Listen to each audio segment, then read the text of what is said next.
सतलोक में देखा परमात्मा को बैठे तख्त के ऊपर, और इधर से गए जिंदा के रूप में वो दूसरे रूप में, और फिर जाके उस ओरिजिनल स्वरूप में परमात्मा जिंदे वाला स्वरूप उसके अंदर समा गया।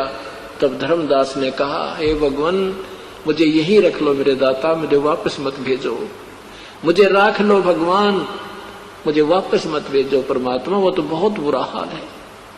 राख लियो महाराज हमसे बिगड़ी है मोहे, राख लियो महाराज हमसे बिगड़ी है, बिगड़ी है महाराज हमसे, बिगड़ी है महाराज हमसे बिगड़ी है, वहाँ मत भेजो भगवान, वो तो काल की नगरी है, हमें मोहे मत घालो महाराज, काल की नगरी है, मोहे राख लियो महाराज हमसे बिगड़ी है।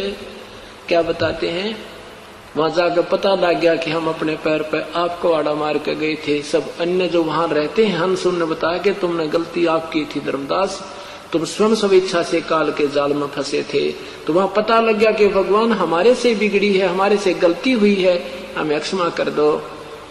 तब परमेश्वर ने कहा, भाई धर्मदास ऐसे नहीं हो सकता, जिस प्रबल इच्छा से तुम हमारे पास यहाँ आए हो, इतनी प्रबल इच्छा तुम्हारी वहां मृतलोक में मेरे अंदर होगी, तब मैं लेकर आऊंगा। और तुम काल के जाल में फंसे उसके ऋणी होगे, उसके इस पृथ्वी रूपी विमान में, स्वर्ग रूपी विमान में तुम घूम रहे हो, उसी में आहार कर रहे हो, ये तुम्हारे ऊपर ऋण चढ़ गया है। अब जो मैं तुझे मंत्र दूंगा, दिया है, इसका जाप कर, अपना ऋण उतार, और फिर मैं तेरे साथ रहूंगा बेटा, घबराइए मत, ना तेरी भक्ति करवाऊंगा, ना यू काल तुम्हें भजन करने नहीं देता। ऐसा कहकर के तीसरे दिन उसकी आत्मा को वापस छोड़ दिया।